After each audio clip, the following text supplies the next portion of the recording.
The financial crisis that began in the United States of America in early 2007 had little initial direct impact on developing Asia. Indeed, several Asian countries in the region posted their strongest growth ever in 2007.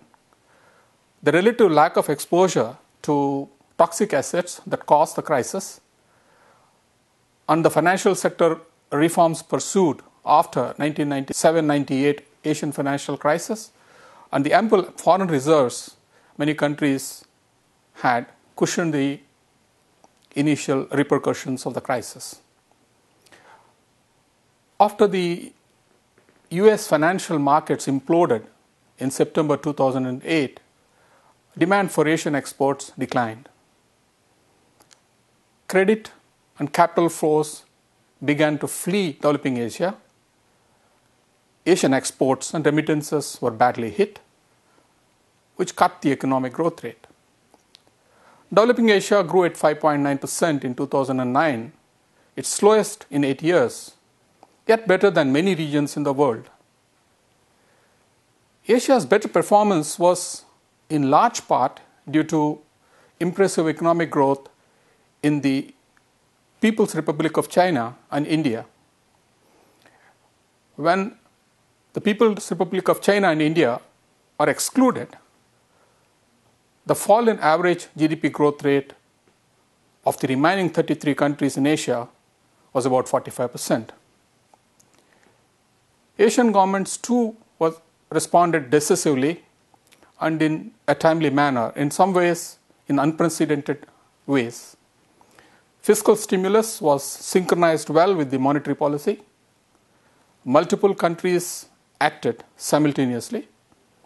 Vast foreign exchange reserves gave regional economies a considerable cushion in managing the financial impact of the crisis. The enhanced ability to deal with external shocks also ensured investor confidence. Overall, the impact of global economic crisis on Asia was much less than feared. ADB was much better prepared institutionally to respond to the global financial crisis of 2008 and 2009 than it had been in the 1997-98 Asian financial crisis. It was also better prepared to provide knowledge-embedded support to crisis-hit countries. ADB was responsive to the crisis. It formulated its response efficiently by substantially enhancing its trade finance program from $150 million to $1 billion to support trade. And it also quickly introduced the $3 billion countercyclical support facility to provide assistance to developing countries to finance their fiscal stimulus packages. The new instruments were relevant to mitigate the impact of the crisis. But there was scope for enhancing the responsiveness of CSF, the countercyclical facility, and ADB's preparedness for timely delivery of assistance. While ADB effectively mobilized all the resources it had under its control to respond to the crisis, it was slowed by inadequate financial resources. Evaluation of the ADB's response to global economic crisis found that first, ADB was unable to provide assistance until the second half of 2009, at which point the crisis had been averted and countries were on their way to recovery. 2. Countries most affected by the crisis received lower share of additional ADB assistance compared to moderately affected and least affected countries. Smaller countries most affected by the crisis received negative net resource transfers. The evaluation noted that institutional readiness and greater flexibility are important to respond to the crisis, and timeliness is critical.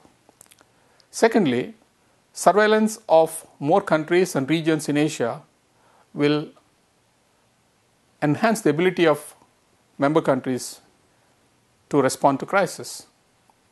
Thirdly, more rigorous assessment of vulnerability and coping abilities of developing member countries would have improved the targeting of donor support. And finally, putting in place social protection systems in countries will enhance their resilience to respond to crisis. The evaluation made 3 recommendations. First, to create a crisis response window for the countries which receive assistance from ADB's Asian Development Fund. Second, to mainstream the counter-cyclical support facility as a standby instrument to provide support to developing countries in need of assistance during a crisis. And finally, to expand macroeconomic and financial sector surveillance to all countries in developing Asia.